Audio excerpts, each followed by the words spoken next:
Hello, welcome to pen and perspective with നിംനാവജി. നമ്മുടെ പ്രോഗ്രാമിന്റെ ആദ്യത്തെ എപ്പിസോഡിൽ ഇന്ന് എന്റെ കൂടെ ഉള്ളത് വളരെ സ്പെഷ്യൽ ആയിട്ടുള്ള ഒരു ഗസ്റ്റ് ആണ്. സ്പെഷ്യൽ എന്ന് പറയേണ്ട ആവശ്യമില്ല, എല്ലാവരും അവരവരുടെ വേല യുണീക്ക് ആണ്. പക്ഷെ ഈ വ്യക്തിത്വം സ്പെഷ്യൽ ആവുന്നത്, അല്ലെങ്കിൽ ഈ എഴുത്തുകാരൻ സ്പെഷ്യൽ ആവുന്നത് പേരിനൊപ്പം ഒരു കടല് കൊണ്ട് നടക്കുന്നു എന്നുള്ളത് കൊണ്ടാണ്. അപ്പം വലിയ ഇൻട്രൊഡക്ഷൻ ഒന്നുമില്ലാതെ വളരെ സ്നേഹത്തോടെ വെൽക്കം ചെയ്യാണ് മലയാളത്തിന്റെ സ്വന്തം കവി, അധ്യാപകൻ, ഗവേഷകൻ, എഴുത്തുകാരൻ എന്നീ നിലയിലൊക്കെ പ്രസിദ്ധനായ മലയാളത്തിന്റെ സ്വന്തം കവിയായിട്ടുള്ള സോമൻ കടലൂർ സാറിനെ പെൻ ആൻഡ് പെർസ്പെക്റ്റീവ് നിംനാവജിയുടെ ഫസ്റ്റ് എപ്പിസോഡിലോട്ട് ഒരുപാട് സന്തോഷത്തോടെ വെൽക്കം ചെയ്യുന്നു. മാഷിന്റെ ഒരു സ്പെഷ്യാലിറ്റി പറയുകയാണെങ്കിൽ പേരിനൊപ്പം ഒരു കടല് കൊണ്ട് നടക്കുന്നു എന്നുള്ളൊരു പ്രത്യേകത ഉണ്ട്.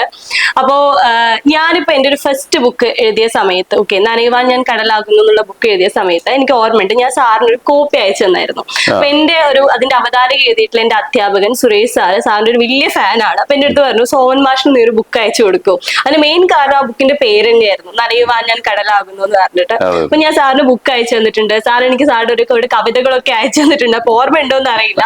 അപ്പൊ ഞാൻ അന്ന് എന്റെ ഒരു പുതിയ ഇനീഷ്യേറ്റീവ് ആയിരുന്നു എഴുത്ത് എന്നുള്ളത്. അപ്പൊ ഞാനിപ്പോ വീണ്ടും ഒരു ഇനീഷ്യേറ്റീവ് സ്റ്റാർട്ട് ചെയ്യാണ്, നമ്മുടെ എഴുത്തുകാരെ പരിചയപ്പെടുക, അവരെ കൂടുതൽ അറിയുന്ന ഒരു സെഗ്മെന്റ്. അപ്പൊ അങ്ങനെ സ്റ്റാർട്ട് ചെയ്യുന്ന സമയത്തും എനിക്ക് ആദ്യമായിട്ട് ഗസ്റ്റ് ആയിട്ട് സാറിനെ കിട്ടിയത് വളരെ അവിചാരിതമായിട്ടുള്ള ഒരു കാര്യമാണ്. അതിൽ ഒരുപാട് സന്തോഷം അറിയിക്കുകയാണ് ആദ്യം തന്നെ. അപ്പോൾ ഞാൻ സാറിന്റെ പുസ്തകങ്ങളിട്ട് വരുന്ന സമയത്ത് എല്ലാ പുസ്തകങ്ങളിലും എവിടെയെങ്കിലുമൊക്കെ കടലിന്റെ ഒരു അംശമുണ്ട് അല്ലെ. ഇപ്പോ കടലാഴെന്ന് പറയുകയാണെങ്കിലും, അല്ലെങ്കിൽ എല്ലാ ബുക്കിലും കാടും കടലും, അങ്ങനെ എല്ലാത്തിലും ഒരു കടലിന്റെ അംശമുണ്ട്. സാറിന്റെ ഒരു കവിതയിൽ പറഞ്ഞിട്ടുണ്ട്, കടലിന്റെ അനുവാദം ഇല്ലാതെ ഒരു കവിത പോലും എഴുതരുത് എന്ന് പറയുന്ന ഒരു വരിയൊക്കെ ഉണ്ട്. അപ്പോ കടല് ജീവിതവും അല്ലെങ്കിൽ എഴുത്തുമായിട്ടൊക്കെ എന്തോരം ബന്ധപ്പെട്ട് കിടക്കുന്നുണ്ട്. കുട്ടിക്കാലം മുതല് ഞാൻ അനുഭവിക്കുന്ന ഒരു പ്രകൃതി പ്രതിഭാസമാണ് കടല്. കടൽ ശരിക്കും എൻ്റെ പുറത്തല്ല, വാസ്തവത്തിൽ ഉള്ളിലാണ്. കടലോരത്ത് സ്കൂളിൽ പഠിക്കുന്നു, കടലോരത്ത് കളിക്കുന്നു, കടലിൽ കുളിക്കുകയും കടലിൽ മീൻ പിടിക്കുകയും ഒക്കെ ചെയ്യുന്ന, ശരിക്കും ഇത്രയും കാലം കണ്ടാലും മതിവരാത്ത ഒരു വലിയ പ്രകൃതി പ്രതിഭാസമാണ് ശരിക്കും കടൽ എന്ന് പറയുന്നത്. അതുകൊണ്ട് ഞാൻ എന്ത് എഴുതിയാലും എന്ത് വരച്ചാലും കടലിന്റെ ഒരു അംശം, കടലിന്റെ ഒരു ഉപ്പുകാറ്റടിക്കുന്ന സന്ധ്യകളിലൊക്കെയാണ് പലപ്പോഴും നമ്മൾ എഴുതാറുള്ളത്. നമ്മൾ പഠിക്കുന്ന കാലത്തൊക്കെ ആ കടലോരത്തെ ആ വലിയ പുന്നമരച്ചോട്ടിലിരുന്നാണ് നമ്മൾ പഠിക്കാറുള്ളത്. അപ്പൊ ദൂരേക്ക് പോകുന്ന കപ്പലുകൾ, തോണികൾ, മീനിന്റെ ഈ പുളക്കലുകൾ, ഇതൊക്കെ നമ്മുടെ ഹൃദയത്തിലേക്ക് ആവാഹിക്കുന്നുണ്ട്. അതുകൊണ്ട് തീർച്ചയായിട്ടും നമ്മൾ എന്ത് എഴുതി കഴിഞ്ഞാലും കടലിന്റെ ഒരു ഗന്ധം, കടലിന്റെ ഒരു സ്പർശം, കടലിന്റെ ഒരു വന്യത, ഇതൊക്കെ നമ്മുടെ എഴുത്തിലും വരയിലൊക്കെ സാധാരണഗതിയിൽ സംഭവിക്കുന്നതാണ്. അതുകൊണ്ട് നമ്മളെ രൂപപ്പെടുത്തിയ, നമ്മളെ നിർണയിച്ച, നമ്മുടെ അനുഭവത്തിലെ എന്താ പറയാ പാകപ്പെടുത്തിയ ഒരു വലിയ അനുഭവം എന്നുള്ള രീതിയിലാണ് ഞാൻ ഈ കാലം അത്രയും എന്റെ എഴുത്തിൽ ഏറ്റവും കൂടുതലായിട്ട് വന്നിരിക്കുന്നത്. ഒരു അനുഭവം എന്ന് പറയുന്നത് കടലാണ്. ഒരു നോവൽ എഴുതിയ സമയത്ത് നോവലിന്റെയും പശ്ചാത്തലം കടലാണ്. അതിലെ കഥാപാത്രങ്ങൾ, നായികയും നായകനും ഒക്കെ ആണെങ്കിൽ സാധാരണ നമ്മൾ വരുന്ന കഥാപാത്രങ്ങളിൽ നിന്ന് ഒരുപാട് വ്യത്യസ്തമാണ്. ഇപ്പൊ സാറ് പറയുന്നുണ്ട്, സാധാരണ റോസാപ്പൂ ഒക്കെ പ്രപ്പോസ് ചെയ്തുകൊണ്ട് പകരം മീൻ കൊടുത്ത് ആദ്യമായിട്ട് പ്രപ്പോസ് ചെയ്യുന്നത്. അതിനെ കുറിച്ച് ഒന്ന് പറയാമോ, കഥാപാത്രങ്ങളെ കുറിച്ച്? ആ കഥ. അതെ. അതായത് പുള്ളി എന്ന് പറഞ്ഞൊരു നോവല് എന്റെ കടൽ സംബന്ധമായുള്ള 4ാമത്തെ പുസ്തകമാണ്. 1ാമത്തെ പുസ്തകം എന്ന് പറയുന്നത് കരിമീൻ എന്ന് പറയുന്ന ഒരു പുസ്തകമുണ്ട്. കരിമീൻ എന്നാണ് പലരും അത് തെറ്റായി ഉച്ചരിക്കാറുള്ളത്. കാരണം കരിമീൻ അധികം ആൾക്ക് അറിയില്ല. ശരിക്കും കനിമീൻ, KANI, കരിമീൻ. അപ്പൊ അത് രുചികരമായിട്ടില്ല, കുറച്ച് വലിപ്പം വെക്കുന്ന ഒരു മീനാണ്.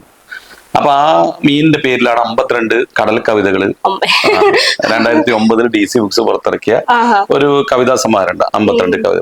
അത് കഴിഞ്ഞിട്ട് പിന്നെ ഞാൻ ഈ കടലോരത്തെ അന്വേഷിച്ചു, കടൽ കാലാവസ്ഥകൾ, കടൽ മീൻ പിടുത്ത രീതികള്, അതുപോലെ തിരകളെ കുറിച്ച്, ആഴക്കടൽ മത്സ്യബന്ധനത്തെ കുറിച്ച് ഒക്കെയുള്ള അങ്ങനെ 2 പുസ്തകം, കടൽ ഓർമ്മകൾ എന്ന് പറയുന്ന പുസ്തകവും അതുപോലെ കടൽ രേഖകൾ എന്ന് പറയുന്ന 2 പുസ്തകങ്ങൾ. അപ്പൊ ഇതിന്റെ ഒടുവിലാണ് ഞാൻ ഈ കടലിനെ 15 വർഷം പഠിച്ചതിന്റെ ഫലമായിട്ടാണ് അതിൽ ഞാൻ ഒരു മനുഷ്യനെ, സവിശേഷമായി ഒരു കഥാപാത്രത്തെ, അതായത് കാട്ടിൽ വളപ്പിൽ വേണു എന്ന് പറയുന്ന കഥാപാത്രം, അതാണ് ചിരികണ്ഠനായിട്ട് മാറുന്നത്. അപ്പൊ അതിൽ ആ ഒരു പുസ്തകത്തിൽ, ആ നോവലില് 160ഓളം കഥാപാത്രങ്ങൾ, 90 മീനുകൾ കഥാപാത്രങ്ങളായിട്ട് വരുന്നുണ്ട്. കഥാപാത്രങ്ങളെല്ലാം പരാമർശമായിട്ടും അനുഭവങ്ങളായിട്ടും മീനുകൾ വരുന്നുണ്ട്. അത് നമ്മൾ അറിയപ്പെടുന്ന മീനുകളല്ല, അറിയപ്പെടാത്ത നാട്ടുമീനുകൾ, ആ മീനുകളൊക്കെ വരുന്നുണ്ട്. അതുകൊണ്ട് ഇതിലെ ഏറ്റവും സമുജ്വലമായ ഒരു കഥാപാത്രമാണ് ഇതിലെ ചിരികണ്ഠൻ. അതായത് 2 വീടിന്റെ വലിപ്പമുള്ള തെരണ്ടീനെ പിടിക്കാൻ പോകുന്നതാണ്. അവസാനം അയാൾ കീഴടക്കുന്നുണ്ട് അത്. അപ്പൊ അതിലൂടെ എന്താ വെച്ചാൽ, രാവിലെ അദ്ദേഹത്തിന്റെ ഒരു ജീവിതം എന്താന്ന് വെച്ച് കഴിഞ്ഞാല് രാത്രി 7 മണിക്ക് പോകും, വെള്ളിയാങ്കലിനൊക്കെ അപ്പുറത്ത് പോകും ആഴക്കടലിൽ. പിറ്റേന്ന് 7 മണിക്ക് തിരിച്ചു വരും. അപ്പൊ 12 മണിക്കൂർ ഇയാൾ കടലിലാണ്, കടലിന്റെ ഏകാന്തതയിലാണ്, കടലിന്റെ ഈ വന്യമായ ഇരുട്ടും മഴയും തണുപ്പും ഒക്കെ ഏറ്റുകൊണ്ടാണ്. അങ്ങനെ അദ്ദേഹം 60 വർഷക്കാലം, ഒരു ദിവസം 12 മണിക്കൂർ, 60 വർഷക്കാലം ഈ ഏകാന്തത അനുഭവിച്ച ഒരു മനുഷ്യനെ, ആ മനുഷ്യനെ കുറിച്ച് അയാളോട് സംസാരിച്ച സമയത്ത് അദ്ദേഹം പറഞ്ഞൊരു വാക്കാണ് ശരിക്കും ആ ഫിക്ഷനിലേക്ക് വരുന്നത്. അതെന്താന്ന് വെച്ച് കഴിഞ്ഞാൽ ചില ദിവസങ്ങളിൽ അദ്ദേഹത്തിന് ജോലി വേഗം കഴിയും, പെട്ടെന്ന് മീൻ കിട്ടും, പക്ഷെ രാവിലെയാണ് വരാൻ പറ്റുക. ആ സമയത്ത് അദ്ദേഹം കോഴിക്കോട് ഭാഗത്തേക്കും അതുപോലെ വടകര ഭാഗത്തേക്കും കടലിലൂടെ സഞ്ചാരം നടത്തും. നിലാവുള്ള രാത്രി, നക്ഷത്രങ്ങൾ നിറഞ്ഞിരിക്കുന്ന അനുഭവം, അതിന്റെ ഒക്കെ പ്രകാശരശ്മികളൊക്കെ ഈ തിരകളൊക്കെ വീണ് അതിന്റെ പരപ്പിലൊക്കെ വീണ് നിൽക്കുന്ന മായികമായ അന്തരീക്ഷം, അതൊക്കെ അദ്ദേഹം വിവരിച്ചതിന് ശേഷം ഒരു വാക്ക് അദ്ദേഹം പറയുന്നുണ്ട്: ഈ പ്രകൃതി സൗന്ദര്യം കാണാൻ ഞാൻ ഒരാൾ മാത്രമേ ഉള്ളൂ. എന്റെ കടലുംകര, എന്റെ കടലൂര്, എന്റെ തിക്കോടി, എന്റെ പയ്യോളി, എന്റെ കൊയിലാണ്ടി, എന്റെ വടകര ഉറങ്ങിക്കിടക്കുമ്പോ ഞാൻ ഒരാൾ മാത്രമാണ് ഈ വിരമാത്മകമായ അന്തരീക്ഷം ഏറ്റുവാങ്ങാൻ. ആ ഒരൊറ്റ വാക്യമാണ് ഒരു ചൂണ്ടക്കൊളുത്ത് പോലെ ഈ നോവലിലേക്ക് വരുന്നത്. അപ്പോ ആ അനുഭവങ്ങളും കടലിനെ വീണ്ടെടുക്കാനുള്ള ഒരു ശ്രമമാണ്. കടൽ പശ്ചാത്തലമല്ല, ഈ 10-160 കഥാപാത്രത്തോടൊപ്പം തന്നെ ഏറ്റവും സജീവമായി നിൽക്കുന്ന കഥാപാത്രം എന്ന് പറഞ്ഞാൽ അതിൽ കടലാണ്. അതുകൊണ്ട് തന്നെയാണ് നിൽക്കുന്നത് പേരിനൊപ്പം കടല് കൊണ്ട് നടക്കുന്നത് അന്വർത്ഥമാകുന്നത് ഈ പറയുന്ന കാര്യങ്ങളിലൂടെയാണ്. കടലിനെ കുറിച്ച് ഇത്രയും അറിവുണ്ട് എന്ന് പറയുന്നത് അത് ഭയങ്കര അടിപൊളിയാണ്. അപ്പൊ നമ്മളിപ്പോ നിൽക്കുന്നത് വളരെ സ്പെഷ്യൽ ആയിട്ടുള്ള ഒരു ഇവന്റിൽ കൂടിയാണ്. കാരണം മാഷിന്റെ ബുക്ക് എനിക്ക് നീ മരിക്കുന്നില്ലല്ലോ എന്ന് കഴിഞ്ഞ തവണ റിലീസായിട്ട്, കഴിഞ്ഞ ആഴ്ച റിലീസായിട്ട്. അപ്പൊ ഞാൻ ഈ കവിതകൾ വായിക്കുന്നു. ഞാൻ പൊതുവേ കവിത വായിക്കാത്ത ആളാണ്, പക്ഷെ ഈ കവിതകള് നമുക്ക് ഭയങ്കര പ്രത്യേകത ഉണ്ട്. പല കവിതകളും വളരെ സിമ്പിൾ ആയിട്ട്, ഇപ്പം അക്ഷരം കൂട്ടി വായിക്കാൻ അറിയുന്ന ആളുകൾക്ക് പോലും വായിച്ച് മനസ്സിലാക്കാൻ പറ്റുന്ന കവിതകളാണ്. അപ്പൊ അതിലൊരു കവിത ഇങ്ങനെയാണല്ലോ: 1000 പൂക്കളുള്ള റീത്തുമായി ആർത്ത് കരഞ്ഞു നീയെത്തും ഞാൻ മരിക്കുമ്പോൾ, അതിലൊരു പൂമതിയായിരുന്നു ജീവിച്ചിരിക്കുമ്പോൾ എനിക്ക് വസന്തമാവാൻ എന്ന് പറയുന്ന സമയത്ത് അതിലെ എക്സ്പ്രഷൻ ഓഫ് ലവ് ഉണ്ടല്ലോ. ഇപ്പൊ മാധവിക്കുട്ടി ഒരിക്കലും എഴുതിയിട്ടുണ്ട്: എനിക്ക് പ്രണയം വേണം, പ്രകടമായി തന്നെ വേണം, ശവക്കല്ലറയിൽ വന്നിട്ട് പൂവിട്ടാ ഞാൻ അറിയുമോ എന്ന് ചോദിക്കുന്നുണ്ട്.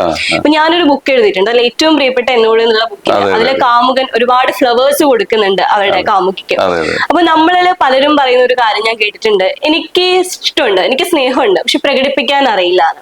അപ്പൊ പ്രകടിപ്പിക്കാൻ അറിയാത്ത സ്നേഹം പിശുക്കന്റെ പണപ്പെട്ടി പോലെ വ്യർത്ഥമാണെന്നുള്ള ഒരു കാര്യമാണ് പറയുന്നത്. അപ്പൊ എക്സ്പ്രഷൻ ഓഫ് ലവ്, നമ്മൾ ഒരാളെ സ്നേഹിക്കുന്നു എന്ന് വാക്കുകളിലൂടെ പറയാതെ പറയാം, ഇതൊക്കെ ഇത്രമാത്രം ഇമ്പോർട്ടന്റ് ആണെന്നാണ് തോന്നിയിട്ടുള്ളത്.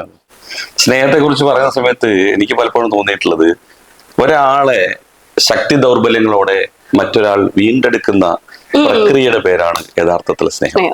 ശക്തി മാത്രമല്ല, സൗന്ദര്യം മാത്രമല്ല, അയാളുടെ പോസിറ്റീവ് മാത്രമല്ല, അയാളെ നെഗറ്റീവും കൂടി ചേർത്തുണ്ട്. ഇപ്പോ കള്ളിമുള്ളിനെ നമ്മൾ സ്നേഹിക്കുമ്പോൾ അതിന്റെ മുള്ളോടുകൂടി സ്നേഹിക്കുക, മുള്ളം മന്തിയെ സ്നേഹിക്കുമ്പോൾ അതിന്റെ മുള്ളോടുകൂടി സ്നേഹിക്കുക, റോസാച്ചെടിയെ പൂവിനെ സ്നേഹിക്കുമ്പോൾ നമ്മൾ അതിന്റെ മുള്ളോടുകൂടി സ്നേഹിക്കുക. അങ്ങനെ ഒരു മനുഷ്യനെ വീണ്ടെടുക്കുന്ന പ്രക്രിയയുടെ പേരാണ് ശരിക്കും സ്നേഹം എന്ന് പറയുന്നത്.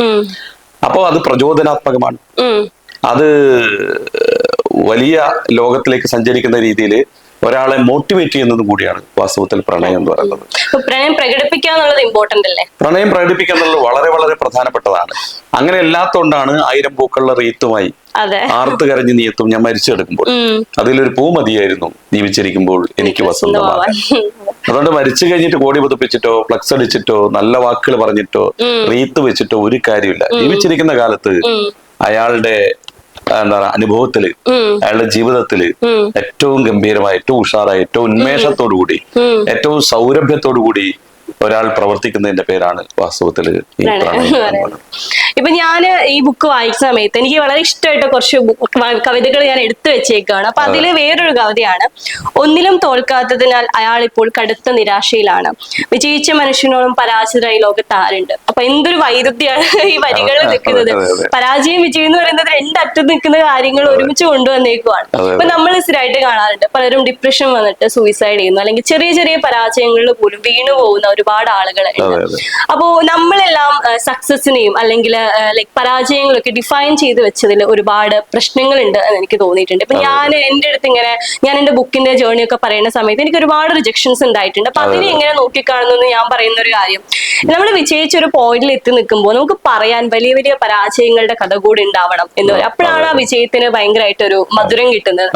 അപ്പോ സോമൻ സാർ ആണെങ്കിലും ഒരുപാട് ലൈഫ് കണ്ടിട്ടുള്ള ആളാണ്, ഒരുപാട് പരാജയങ്ങൾ നേരിട്ടിട്ടുണ്ടാവും. അപ്പൊ എങ്ങനെയാണ് പരാജയങ്ങളെ നോക്കിക്കാണുന്നത്? അതുപോലെ ഇപ്പൊ ഏതെങ്കിലും രീതിയിലൊക്കെ പരാജയപ്പെട്ട് നിൽക്കുന്ന ആളുകളോട് അവരോട് എന്താണ് പറയാനുള്ളത്? ലൈഫിനെ എങ്ങനെ നോക്കിക്കാണണം എന്നാണ് പറയാനുള്ളത്? അത് ഞാൻ വായിച്ച ഏറ്റവും മനോഹരമായിട്ടുള്ള ഒരു കോട്ടിങ്സ് ഇങ്ങനെയാണ്: നിങ്ങൾക്ക് നഷ്ടപ്പെട്ടതെല്ലാം ഈ ജീവിതത്തിൽ തന്നെ തിരിച്ചു കിട്ടും, മറ്റൊരു രൂപത്തിൽ. ഓക്കെ. എന്തെങ്കിലും ഒന്ന് നഷ്ടപ്പെട്ടു എന്ന് പറഞ്ഞ് നമ്മൾ വിഷാദത്തോടുകൂടി സങ്കടത്തോടുകൂടി ഇരിക്കേണ്ട ഒരു കാര്യമില്ല. നമുക്കത് തിരിച്ചു കിട്ടും. നമ്മൾ പ്രവർത്തിച്ചുകൊണ്ടിരിക്കുക, നമ്മൾ മുന്നോട്ട് പോയിക്കൊണ്ടിരിക്കുക. നിങ്ങൾ പറക്കുന്ന കാലത്ത് നിങ്ങൾ പറക്കുക, നിങ്ങൾ ഓടുന്ന കാലത്ത് നിങ്ങൾ ഓടുക, നിങ്ങൾ നടക്കുന്ന കാലത്ത് നിങ്ങൾ നടക്കുക, എഴയുന്ന കാലത്ത് എഴയുക. പക്ഷേ എപ്പോഴും സഞ്ചാരം മുന്നോട്ട് തന്നെയായിരിക്കും. നിങ്ങൾക്ക് എന്തെങ്കിലും ഈ പ്രകൃതി കാത്തുവെച്ചിട്ടുണ്ടെങ്കിൽ അത് നേരിട്ടുള്ള രൂപത്തിൽ കിട്ടണമെന്നില്ല.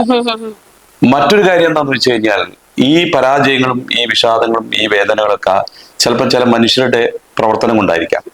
പക്ഷേ ഈ അനീതിക്കിരയാവുന്നവനേക്കാൾ അനീതി ചെയ്തവനായിരിക്കും അവസാനം പരിതാപകരമായ അവസ്ഥയിലാകുക. അനീതിക്കിരയാവുന്നവന് ആ നിമിഷത്തിൽ അവന് വിഷമം ഉണ്ടാവാം, ആ നിമിഷത്തിൽ അവന് നഷ്ടങ്ങൾ ഉണ്ടാവാം. പക്ഷെ ആ നഷ്ടങ്ങളൊക്കെ വലിയ ബ്ലെസ്സിങ് ആയി, വലിയ നേട്ടങ്ങളായി നമ്മുടെ ജീവിതത്തിൽ വരുമെന്ന് എനിക്ക് യാതൊരു സംശയമില്ല. അതുകൊണ്ട് നേടി പല ആളുകളുടെ പ്രൊമോഷൻ കൊണ്ട് നേടി പോകുന്ന ഒരാൾ ചിലപ്പോ അയാൾ വിഷാദത്തിലേക്ക് വരാം. കാരണം എന്താ, ഒരിടത്തും പരാജയപ്പെടുന്നില്ല. നമ്മൾ ഈ ഓമനിച്ച് വളർത്തുന്ന ചില കുട്ടികൾ, ഓവർ പ്രൊട്ടക്റ്റഡ് കുഞ്ഞുങ്ങളുണ്ടല്ലോ, ആ കുഞ്ഞുങ്ങളെക്കാൾ എന്താണ് ഓരോ സെക്കൻഡും പ്രതിരോധിച്ച് മുന്നോട്ട് പോകുന്ന ആളുകളാണ് ശരിക്കും അവസാനം വിജയത്തിലേക്ക് എത്തുക. ഈ പ്രിവിലേജിന്റെ ഒക്കെ കാര്യം അങ്ങനെയാണല്ലേ. പ്രിവിലേജ്ഡ് ആയിട്ട് നമ്മൾ നിൽക്കുമ്പോൾ ചിലപ്പോൾ നമ്മൾ വിചാരിക്കും നമുക്ക് എല്ലാം ഈസിയാണ്. പക്ഷെ അത് ആ പ്രിവിലേജ് ഇല്ലാതെ വളർന്ന ഒരാളുടെ ലൈഫിലോട്ട് നോക്കുമ്പോൾ നമുക്ക് ആ വിജയത്തിന് കുറച്ചുകൂടി ഒരു തിളക്കമുള്ള പോലെ തോന്നുന്നുണ്ടാവും. അപ്പൊ ഞാൻ കവിതകൾ വായിക്കുന്ന ആളല്ല. പക്ഷെ ഞാൻ എന്റെ 10ാം ക്ലാസ് പഠിക്കുന്ന സമയത്ത് റഫീഖ് അഹമ്മദിന്റെ തോരാമഴ എന്നുള്ളൊരു കവിത ഉണ്ടല്ലോ, അല്ലെ, ഉമ്മുക്കുലുസ മരിച്ചെന്ന രാത്രിയിൽ ഉമ്മ തനിച്ച് പുറത്തിരുന്നു എന്ന് പറയുന്നത്. അപ്പൊ ഒരു നല്ല മഴയുള്ള ദിവസമാണ്. സാർ ആദ്യമായിട്ട് ഞങ്ങൾക്ക് ആ കവിത പാടുന്നത് സുരേഷ് സാറാണ് എന്നെ ആ കവിത പഠിപ്പിച്ചത്. അപ്പൊ കവിത വായിക്കുന്ന സമയത്ത് നമ്മൾ ആ സിറ്റുവേഷനിൽ നമ്മളെ സങ്കല്പിച്ച് ഞാൻ കരഞ്ഞിട്ടുണ്ട്. അപ്പൊ നമുക്ക് ഭയങ്കരമായിട്ട് ഒരു മകള് നഷ്ടപ്പെടുമ്പോ അമ്മ എങ്ങനെ ആ വേദനകളിലൂടെ കടന്നു പോകുന്നു എന്നുള്ളത്. പിന്നെ എന്റെ അച്ഛനമ്മമാരൊക്കെ പറയുന്നത് കേട്ടിട്ടുണ്ട്, പണ്ട് അവരുടെ ജീവിതത്തിന്റെ ഭാഗമായിരുന്നു കവിതകൾ. പ്രണയത്തില്, പരാജയത്തില്, സമരങ്ങളില്, പ്രതിഷേധങ്ങളില് എല്ലാം കവിതകൾ ഉണ്ടായിരുന്നു. അല്ലെ, ജീവിതത്തിന്റെ ഭാഗമായിട്ട് കവിതയുണ്ട്. ഇപ്പൊ പാബ്ലോ നെരൂദയുടെ ഒരു കവിത, ലൈക് ബാലചന്ദ്രൻ ചുള്ളിക്കാട് വിവർത്തനം ചെയ്ത ഒരു നിരാശ പ്രണയത്തിന്റെ ഒരു കവിതയുണ്ട്. അപ്പൊ ആ കവിതയൊക്കെ വായിച്ചിട്ട് പ്രണയത്തിന് നഷ്ടത്തിൽ നിന്ന് റിക്കവർ ആയിട്ടുള്ള ആളുകളുണ്ട്. നമ്മൾ ഇന്നിന്റെ കാലത്തിലോട്ട് വരുന്ന സമയത്ത് കവിതകൾ അത്രമേൽ സജീവമാണോ? പണ്ടുണ്ടായ പോലെ കവിതകൾ ആളുകൾ പാടി നടക്കുന്ന, അല്ലെങ്കിൽ പറഞ്ഞു നടക്കുന്ന, അല്ലെങ്കിൽ നിത്യജീവിതത്തിൽ നിന്ന് കവിത ഇത്രമാത്രം മാറ്റപ്പെട്ടിട്ടുണ്ട് എന്നാണ് തോന്നുന്നത്. അതായത് കവിത മാറുകയാണ്. പഴയ മട്ടിലുള്ള ഒരു ഭാഷാ രീതിയല്ല. പുതിയ കാലത്തെ ആളുകൾ ഇപ്പം വൃത്തം, താളം, അതുപോലെയുള്ള അലങ്കാരങ്ങൾ, ഇതുപോലുള്ള കെട്ടുപാടുകൾക്കപ്പുറത്ത് ഒരു കവിത സ്വീകരിക്കപ്പെടുന്നത് ഇപ്പൊ സോഷ്യൽ മീഡിയയിലൊക്കെ വളരെ സജീവമായിട്ടുള്ള ഒരു മാധ്യമമാണ്, ഒരു സാഹിത്യ രൂപമാണ് കവിത എന്ന് പറയുന്നത്. കവിത ഞാൻ മനസ്സിലാക്കുന്നത്, അത് നമ്മളെ പുതിയ ഭാഷയിൽ പറയുകയാണെങ്കിൽ വൈറൽ ആവണമെങ്കിൽ, അല്ലെങ്കിൽ വേറൊരു ലെവലിലേക്ക് അത് പോകണമെങ്കിൽ അത് ഈ വായിക്കുന്ന ആളുകളുടെ അനുഭവമായിട്ട് അത് അസോസിയേറ്റ് ചെയ്യണം. അതായത് ഞാൻ പറയാൻ വിചാരിച്ച ഒരു കാര്യം എന്നേക്കാൾ നന്നായി ഭാഷയിൽ ഏറ്റവും ചുരുക്കം, ഏറ്റവും മുറുക്കത്തില്, ഏറ്റവും കുറുക്കി അങ്ങനെ പറയുന്ന ഒരു വാക്കുകൾ കിട്ടുകയാണെങ്കിൽ അത് ഓരോ ആളുകളുടെ കേൾക്കുന്ന ഓരോ ആളുടെയും കവിതയാണത്. അയാൾ അത് പ്രൊമോട്ട് ചെയ്തോളൂ. കാരണം ഞാൻ പറയാൻ വിചാരിച്ച കാര്യമാണ്, എന്റെ ഉള്ളിലുള്ള സങ്കടങ്ങളാണ്, ഞാൻ പലരോടും പറയാൻ വിചാരിച്ച കാര്യങ്ങളാണ്. അത് എന്നേക്കാൾ നന്നായിട്ട് ഇയാൾ പറഞ്ഞിട്ടുണ്ട്. ഒരുപക്ഷെ ആ കവിയുടെ പേര് അതിൽ ഉണ്ടാവണമെന്നില്ല, പേരില്ലാതെ അത് പ്രചരിക്കും, പേരോടുകൂടി പ്രചരിക്കും. അങ്ങനെ വ്യക്തിബന്ധങ്ങളിലും ഗ്രൂപ്പുകളിലും ഒക്കെ എന്താണ് ഈ കവിതകൾ, പുതിയ കാലത്തെ കവിതകൾ സജീവമാണ്. കാരണം മനുഷ്യന് സങ്കടങ്ങളുണ്ട്, ആ സങ്കടങ്ങൾക്ക് ഭാഷ കൊടുക്കുക. മനുഷ്യന് സന്തോഷങ്ങളുണ്ട്, ആ സന്തോഷങ്ങൾക്ക് ഭാഷ കൊടുക്കുക. മനുഷ്യന് ചിന്തകളുണ്ട്, ആ ചിന്തകൾക്ക് ഭാഷ കൊടുക്കുന്ന പ്രക്രിയയാണ് ഇന്ന് ചെയ്തുകൊണ്ടിരിക്കുന്നത്. അങ്ങനെയാണ് വീരാൻകുട്ടി മാഷ കവിത ആയിക്കോട്ടെ, അതുപോലെ തന്നെ പി രാമചന്ദ്രന്റെ കവിത ആയിക്കോട്ടെ, പവിത്രൻ തീക്കനയുടെ കവിത ആയിക്കോട്ടെ, ഏറ്റവും പുതിയ ചെറുപ്പക്കാർ എഴുതിക്കൊണ്ടിരിക്കുന്ന ചെറുപ്പക്കാരുടെ കവിത ആയിക്കോട്ടെ, അതൊക്കെ വളരെ സജീവമായി ആസ്വാദനക്ക് എന്റെ അഭിപ്രായത്തില് പ്രശസ്ത കവിതകളെക്കാൾ പ്രസക്തമായ കവിതകളാണ് വരുന്നത്. ലളിതമായ ഭാഷയില്, കുറഞ്ഞ വരികളിൽ, എന്നാൽ കൂടുതൽ അർത്ഥധ്വനിയോടുകൂടി. അതായത് ആഴമുണ്ടാകുക, പക്ഷെ അതെന്താണ് ലളിതമായി തീരുക.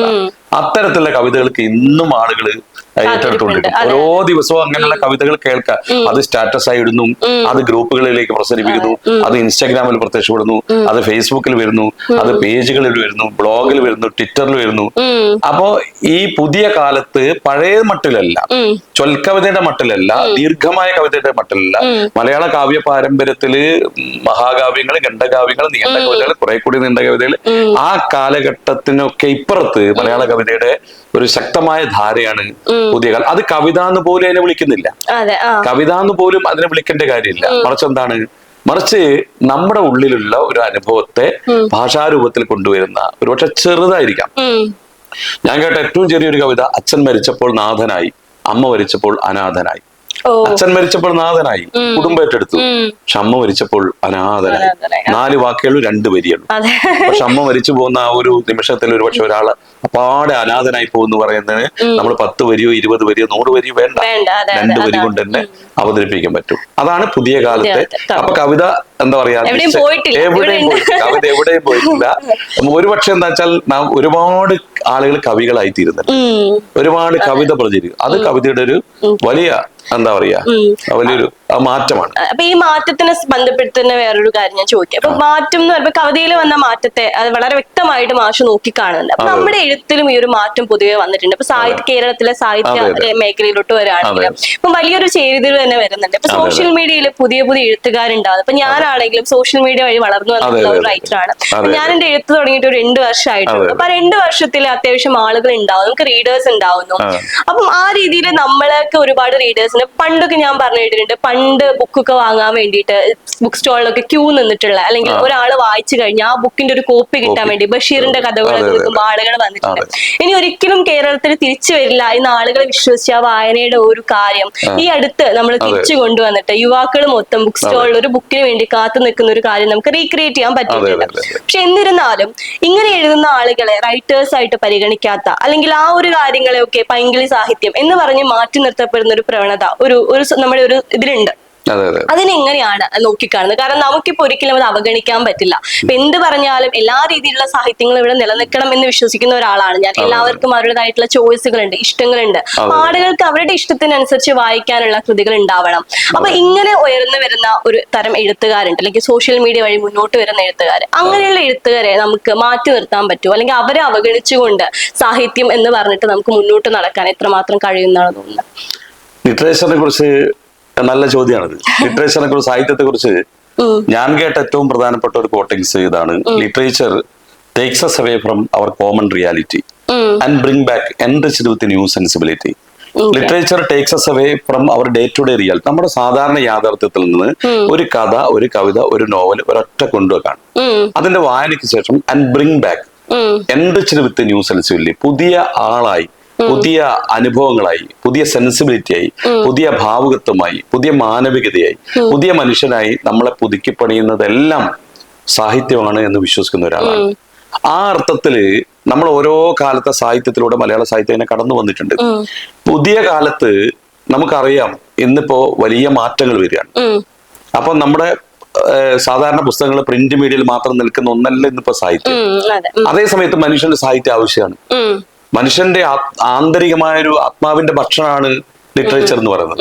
അതുകൊണ്ട് കൂടിയാണ് മനുഷ്യൻ എന്താണ്, മനുഷ്യന്റെ സാംസ്കാരിക ലോകം, ചിന്താലോകം ഒക്കെ അതിന്റെ ഒരു ആരോഗ്യപരമായിട്ടുള്ള ഒരു മാറ്റം, അല്ലെ ആരോഗ്യപരമായിട്ടുള്ള ഒരു വളർച്ച ഉണ്ടാകുന്നത് ഈ സാഹിത്യം കൊണ്ട് കൂടിയാണ്. അപ്പൊ നമ്മള് ഏതെങ്കിലും ഒരു ആശയം കൊണ്ട് സാഹിത്യത്തെ ഡിഫൈൻ ചെയ്യാൻ നമുക്ക് പറ്റൂല. ഇപ്പൊ പഴയ കാലത്ത് ഒരുപക്ഷെ ഞങ്ങളുടെ ഒക്കെ ഒരു നൊസ്റ്റാൾജി എന്ന് പറയുന്നത് ഖസാക്കിന്റെ ഇതിഹാസം വായിക്കാന്നല്ല, മയ്യപ്പയുടെ തീരങ്ങൾ വായിക്കാണ്. ഞാനൊരു +2 അധ്യാപകനാണ്. പക്ഷെ ഞങ്ങളുടെ വിദ്യാർത്ഥികളുടെ നൊസ്റ്റാൾജി അതല്ല. അത് ഞാൻ ശരിക്കും മനസ്സിലാകുന്ന വെച്ചാൽ ബാലേന്ദ്ര ചുള്ളിക്കാടിന്റെ സന്ദർശനം എന്ന് പറഞ്ഞ കവിത പഠിപ്പിക്കുന്നത്. ആ സന്ദർശനത്തില് 2 പ്രണയികൾ ഇങ്ങനെ വേർപിരിഞ്ഞ ആളുകൾ വീണ്ടും കണ്ടുമുട്ടുന്നു. അവരിങ്ങനെ ഇരുന്ന് സംസാരിക്കുന്നു, സങ്കടങ്ങൾ, വേദനകൾ ഒക്കെ പങ്കുവയ്ക്കാണ് വേർപിരിയുന്ന തൊട്ട് മുമ്പ്. അപ്പൊ അതിനിടയിൽ ആ ഒരു പ്രണയം, ആ പ്രണയാനുഭവം ഇന്നത്തെ കുട്ടികളുടെ പ്രണയാനുഭവം അല്ല, അത് ഞങ്ങളുടെ നൊസ്റ്റാൾജിയാണ്. ആ നൊസ്റ്റാൾജിയുടെ ഒരു ഘട്ടത്തിൽ മലയാള കവിത ഇങ്ങനെ സഞ്ചരിച്ചു എന്നുള്ളത് കൊണ്ടായിരിക്കാം പാഠപുസ്തകത്തിൽ അത് ഇട്ടത്. പക്ഷെ അതിന്റെ വരികൾ പറയുമ്പോ കനക മൈലാഞ്ചി നീരിൽ തൊടുത്തതിൻ വിരൽ തൊടുമ്പോൾ കിനാവ് ചുരന്നതും. അപ്പോ ഈ വിരൽ തൊടുന്ന സമയത്ത് ഒരാൾ അപ്പാടെ പൂക്കാലം പോലെ ആയിത്തീരുന്നത് ഈ കുഞ്ഞുങ്ങൾ എന്താണ്, അവരെ കാണുമ്പോൾ കെട്ടിപ്പിടിക്കുന്നു, അവരെ കാണുമ്പോൾ കൈകോർത്ത് പിടിച്ച് നടക്കുന്നു. നമുക്ക് നമ്മുടെ തലമുറയിൽപ്പെട്ട ആൾക്ക് അസൂയ തോന്നുന്നുണ്ടാവാം. പക്ഷെ അവരുടെ ലോകം, അവരുടെ ജീവിത രീതി അതൊക്കെ മാറി അവർ കുറെ കൂടി ഫോർവേഡായി, അവർ കുറെ കൂടി എന്താണ് ഒരു ലോകത്തിലേക്ക്. സാഹിത്യത്തിന് ഈ മാറ്റം വരുന്നുണ്ട്. അതുകൊണ്ട് നമ്മുടെ നൊസ്റ്റാൾജി അടിച്ചേൽപ്പിക്കുന്ന ഒരു രീതി പറ്റില്ല.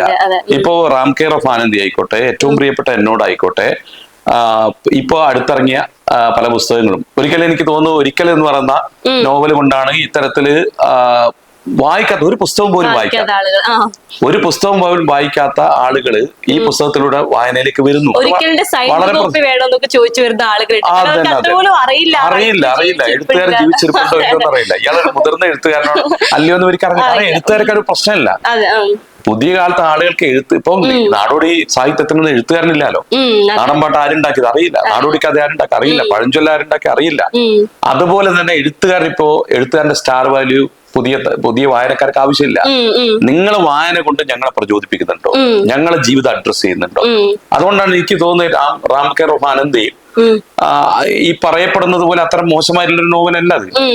അതില് ട്രാൻസ്ജെൻഡേഴ്സിന്റെ പ്രശ്നങ്ങൾ അഡ്രസ് ചെയ്യുന്നുണ്ട്. അതില് ഏറ്റവും പുതിയ തലമുറയുടെ യാത്രകളും അവരുടെ അനുഭവങ്ങളും ഒക്കെ അതിൽ ആവിഷ്കരിക്കപ്പെടുന്നുണ്ട്. അത് സാഹിത്യമേ അല്ല നമുക്ക് പറയാനാവില്ല.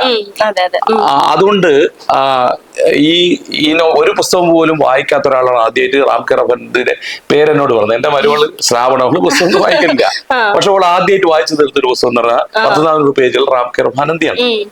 അപ്പോ എന്താണ് ഇത് സൂചിപ്പിക്കുന്നത് വെച്ചാൽ നമ്മുടെ എഴുത്തില് ഈ പുതിയ കാലത്തെ അഡ്രസ് ചെയ്യുന്നു, പുതിയ ചെറുപ്പക്കാരെ അഡ്രസ് ചെയ്യുന്നു. അവരെ കുറ്റം പറയൽ, ഞാൻ തന്നെ കുറ്റം പറഞ്ഞ ഒരാളാണ്, ചെറുപ്പക്കാരെ കുറ്റം പറഞ്ഞ ഒരാളാണ്. നാട്ടിലില്ല, വീട്ടിലില്ല, റോട്ടിലില്ല, നാലാൾ കൂടുന്നിടത്ത് നിലവിലില്ല, അച്ഛനോടൊപ്പം വയലിലില്ല, അമ്മയോടൊപ്പം ആശുപത്രിയില്ല, മരണ വീടിന്റെ മഹാമൗനത്തിലില്ല, കല്യാണ വീട്ടിൽ മഹനീയ സാന്നിധ്യമില്ല, പാർട്ടിയിലില്ല, ജാഥയിലില്ല, പ്രത്യയശാസ്ത്രത്തിലില്ല, വായനശാലയുടെ പരിസരത്ത് പൊടി പോലുമില്ല. പ്രിയപ്പെട്ട യുവാവെ, നീ എവിടെയാണ് വിളിച്ചിരിക്കുന്നത്? നിന്നെ കാണാൻ കൊതിയാവുന്നു, സത്യമായും ഐ മിസ് യുടാ. ഈ കവിത എന്ന് പറഞ്ഞാൽ ഈ കവിത പ്രളയകാലത്ത് അപ്രസക്തമായി. റാം കെയർ ഓഫ് ആനന്ദിന്റെ ഒക്കെ ഈ വായനയുടെ ലക്ഷക്കണക്കിന് കോപ്പി വിറ്റെഴുതുന്ന സമയത്ത് വായനശാലയുടെ പരിസരത്ത് ഇവൻ പോകുന്നില്ലെങ്കിലും ഇവൻ പുതിയ നോവലുകളെ കുറിച്ച് അറിയാം, ഇവന് പ്രേമനഗരത്തെ കുറിച്ച് അറിയാം, ഇവന് പുതിയ തരത്തില് സഞ്ചരിച്ചുകൊണ്ടിരിക്കുന്ന പുസ്തകത്തെ കുറിച്ച് അറിയാം, നനയുവാൻ ഞാൻ കടലാവുന്ന എന്ന പുസ്തകത്തെ കുറിച്ച് അറിയാം, അതുപോലെ തന്നെ ഏറ്റവും പ്രിയപ്പെട്ട എന്നോട് എന്ന് പറയുന്ന പുസ്തകത്തെ കുറിച്ച് അറിയാം. അപ്പൊ അവര് വായനക്കാരല്ല, അവർക്ക് അവരുടെ സെൻസിബിലിറ്റി ശരിയല്ല എന്ന് പറയാൻ സാഹിത്യത്തിന്റെ ഈ വരേണ്യ ധിക്കാരമുള്ള ആളുകൾക്ക് ആർക്ക് പറയാൻ പറ്റുന്ന?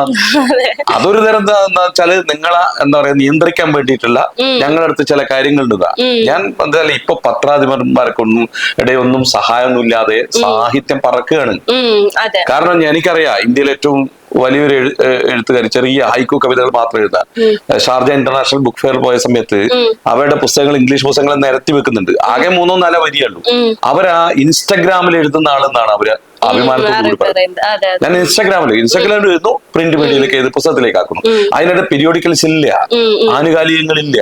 അതുകൊണ്ട് ആനുകാലികങ്ങളിലെ പത്രാധിപന്മാരാണ് ഏറ്റവും വലിയ ആളുകൾ എന്ന് പറഞ്ഞ ആ കാലഘട്ടം പോയി. അതിൽ വരുന്നത് കൊണ്ട് മാത്രം ഒന്ന് ശ്രദ്ധിക്കപ്പെടണമെന്നില്ല, അതിൽ വന്നില്ല എന്നതുകൊണ്ട് മാത്രം അത് സാഹിത്യമാകുന്നില്ല. കാരണം ജനകീയത എന്ന് പറയുന്നത്, ജനപ്രിയത എന്ന് പറയുന്നത് അത്ര മോശം കാര്യമൊന്നുമില്ല. നമ്മൾ ഇന്നും ജനപ്രിയമായി പോയ കിലുക്കം പോലത്തെ സിനിമകളിൽ ഇപ്പോ ചലച്ചിത്ര പഠിതാക്കൾ പഠിച്ചുകൊണ്ടിരിക്കുന്നത്. പഴയ കാലത്ത് ആഘോഷിക്കപ്പെട്ട സിനിമകൾ, ഗോഡ് ഫാദർ പോലത്തെ സിനിമകൾ, അത് പൈങ്കിളി എന്ന് പറയാൻ മാറ്റി നിർത്താൻ പറ്റില്ല. പൈങ്കിളി എന്ന് പറഞ്ഞ് മാറ്റി നിർത്തുന്നതിന് പകരം ആ സാഹിത്യത്തൊക്കെ നിങ്ങൾ എന്താ പറയാ തള്ളുന്നതിന് പകരം അപഗ്രഥിക്കുകയാണ് വേണ്ടത്. ആ അപഗ്രഥനത്തിന് എന്ത് ചെയ്യും? ഇത് ഈ സാഹിത്യത്തിൽ മാറ്റം വരാൻ സാധ്യതയുണ്ട്. ഞാൻ മനസ്സിലാക്കുന്നത് അങ്ങനെയാണ്. കാരണം സാഹിത്യത്തിന് പ്രൊമോട്ട് ചെയ്യുന്ന രീതിക്ക് മാറ്റം വരുന്നു, സാഹിത്യം ജനങ്ങൾക്കിടയിലേക്ക് വരുന്നതിന്റെ രീതി മാറുന്നുണ്ട്. അപ്പൊ അതുകൊണ്ട് പുതിയ കാലത്തെ വലിയൊരു മാറ്റം, വലിയൊരു വിപ്ലവം. അതുകൊണ്ട് പുതിയ തലമുറക്ക് സാഹിത്യം വേണം, പഴയ തലമുറക്ക് സാഹിത്യം വേണം. ഈ റാം കെയർ ഓഫ് ആനന്ദി വായിച്ച ആബാലവൃദ്ധം ജനങ്ങളാ. ചെറുപ്പക്കാർ വായിക്കുന്നു എന്ന് പറഞ്ഞാൽ ചെറുപ്പക്കാർ ആഘോഷിക്കുന്ന ഒരു സിനിമ, ചെറുപ്പക്കാർ വായിക്കുന്ന ഒരു പുസ്തകം, ചെറുപ്പക്കാർ ഇടപെടുന്ന ഒരു രീതി. കാരണം പുതിയ മാധ്യമ സംസ്കാരത്തിലേക്ക് നമ്മുടെ എഴുത്തുകാരൊക്കെ വന്നില്ലേ? ഫേസ്ബുക്കിൽ മാത്രം ഉണ്ടായിരുന്ന ആള് ഇൻസ്റ്റാഗ്രാമിലൊക്കെ വന്നില്ലേ? അപ്പോ അത് വലിയൊരു മാറ്റമാണ്. അതുപോലെ അതിനോട് ചേർത്ത് വെച്ച് ചോദിക്കാവുന്നതാണ് ഇതിന്റെ ഒരു മാർക്കറ്റിംഗ് എന്ന് പറയുന്നത്. ഇപ്പൊ ഞാൻ ഉൾപ്പെടെയുള്ള ഒരുപാട് ലൈക് യുവ എഴുത്തുകാർ അവരുടെ പുസ്തകങ്ങളെ കുറിച്ച് ആദ്യമായിട്ട് സംസാരിക്കുന്നത് അവർ തന്നെയാണ്. ഒരു പത്രമോ അല്ലെങ്കിൽ വേറൊരാള് നമ്മുടെ പുസ്തകത്തെ കുറിച്ച് റിപ്പോർട്ട് ചെയ്യട്ടെ എന്ന് കാത്തിരിക്കുന്നതിന് പകരം ഞാൻ ഇങ്ങനെ ഒരു പുസ്തകം എഴുതിയിട്ടുണ്ട്, ഇതിൽ ഇങ്ങനെയൊക്കെയാണ്, നിങ്ങൾക്ക് ഇഷ്ടമുണ്ടെങ്കിൽ വായിക്കും എന്ന് പറഞ്ഞ എഴുത്തുകാർ തന്നെ മുന്നോട്ട് വന്ന് അവരുടെ പുസ്തകങ്ങളെ കുറിച്ച് സംസാരിക്കുന്ന രീതി, പ്രൊമോട്ട് ചെയ്യുന്ന രീതി. അപ്പൊ പലരും പറയുന്നുണ്ട് നിങ്ങൾക്ക് നിങ്ങളത്തിന്റെ തള്ളി മടുത്തില്ല എന്നൊക്കെ ചോദിക്കുന്ന സമയത്ത് തിരിച്ചു ചോദിക്കാൻ എന്റെ തള്ള ഞാൻ അല്ലാതെ ആരാണുള്ളത് എന്നൊരു ക്വസ്റ്റ്യൻ തിരിച്ചു ചോദിക്കുന്ന ഒരു രീതിയാണ്. അപ്പൊ നമ്മൾ സെൽഫായിട്ട് നമ്മളെ മാർക്കറ്റ് ചെയ്യുക, പ്രൊമോട്ട് ചെയ്യാന്നൊക്കെ ഉള്ളത് ഒരു അനിവാര്യതയായിട്ട് മാറുന്നുണ്ട്. പുസ്തകങ്ങൾ അങ്ങനെ ഒരു മാർക്കറ്റിംഗ് സ്വീകരിക്കുന്നതിൽ പ്രശ്നമുണ്ടോ എന്ന് തോന്നുന്നുണ്ടോ? അല്ല, അതില് ഞാൻ മനസ്സിലാക്കുന്നത് വെച്ചാല് മാധവിക്കുട്ടിയുടെ മനോഹരമായ ഒരു വരിയുണ്ട്. ഞാൻ ഇങ്ങനെയാണ് എന്ന് പറയാൻ, ലോകരോട് പറയാൻ ഞാൻ എന്ത് ഭയക്കണം. അതിലൊരു സത്യസന്ധതയുണ്ട്. നിങ്ങൾ അപ്പുറത്ത് പോയിട്ട് നിരൂപനെ കൊണ്ടോ നിങ്ങളെ സുഹൃത്തുക്കളെ കൊണ്ടോ നിങ്ങളുടെ വൈതാളികരെ കൊണ്ടോ പറയുന്നതിനേക്കാൾ നല്ലത് എന്റെ പുസ്തകം ഇറങ്ങിയിട്ടുണ്ട്, അതിന്റെ കണ്ടന്റ് ഇതാണ്, നിങ്ങൾക്ക് വേണമെങ്കിൽ വായിക്കാം എന്ന് നമ്മൾ പറയുന്നതിൽ ഒരു സത്യസന്ധത ഉണ്ട്. അത് നിങ്ങൾക്ക് തള്ളാൻ കൊള്ളാം.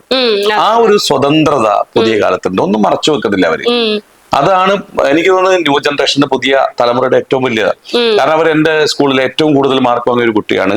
ഒരു A+ പോലും കിട്ടാത്ത ഒരു ചെറുപ്പക്കാരന്റെ കൂടെ തന്നെ, അല്ലെങ്കിൽ എന്താ പറയുക, കൈ പിടിച്ച് പോയിട്ട് വാടാ ചന്ദ്രന്റെ വീട് എന്ന് ചായ കുടിക്കാന്ന് പറയുന്ന രീതിയിൽ.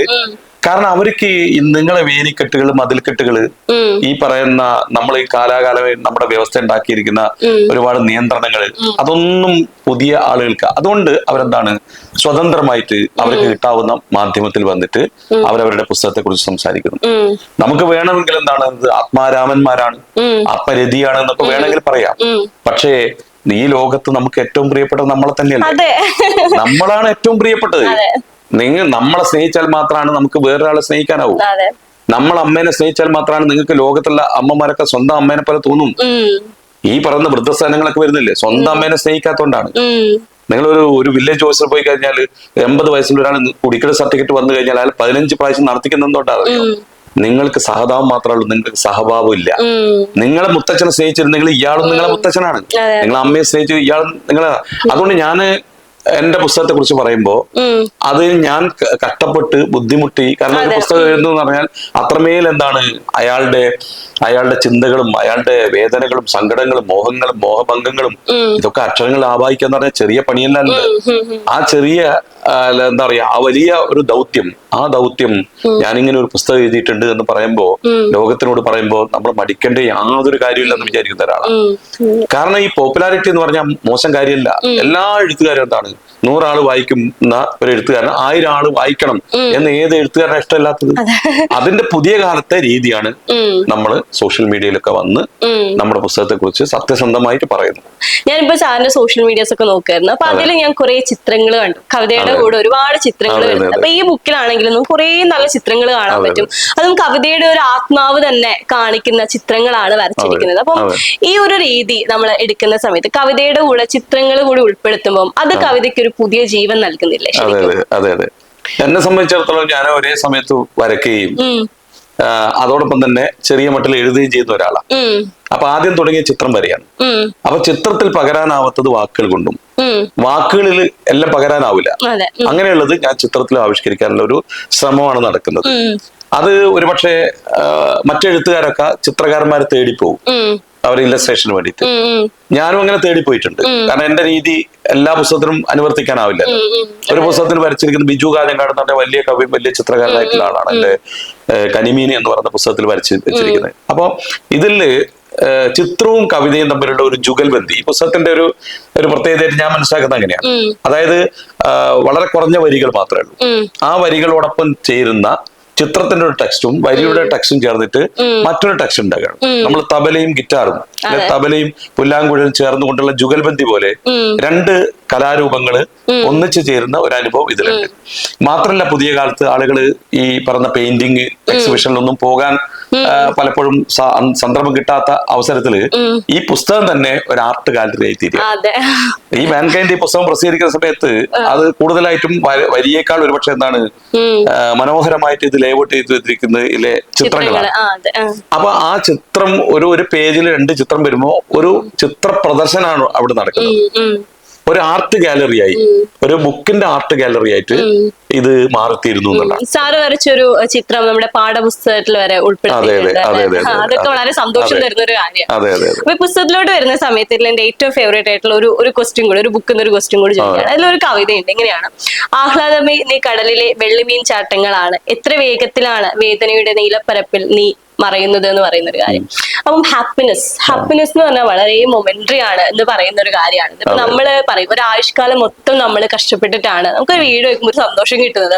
സന്തോഷം എന്ന് പറയുന്നത് കണ്ണടച്ച് പോകുന്ന മുന്നേ തീരും. പക്ഷെ ആ സന്തോഷത്തിന് വേണ്ടിയിട്ടാണ് നമ്മൾ ഇത്രയും ജീവിതത്തിൽ മൊത്തം ഇങ്ങനെ കഷ്ടപ്പെട്ട് എന്തിനാ സന്തോഷത്തോടെയും സമാധാനത്തോടെയും ജീവിക്കാൻ എന്നാണ് പറയുന്നത്. അപ്പോ മാഷ് എങ്ങനെയാണ് സന്തോഷത്തിനെ ഡിഫൈൻ ചെയ്യുന്നത്? എന്താണ് സാറിന്റെ ഹാപ്പിനെസ്? അതായത് മുല്ല നസ്രുദ്ദീന്റെ അല്ല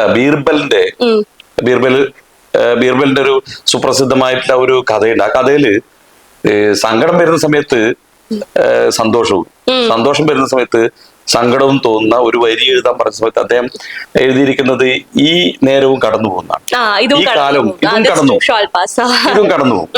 അപ്പൊ നമ്മൾ സന്തോഷം വരുന്ന നേരം അമിതമായി സന്തോഷിക്കേണ്ട കാര്യമില്ല. കാരണം അതും നമ്മൾ എന്താണ്, നമ്മുടെ ജീവിതത്തിന്റെ ഭാഗം.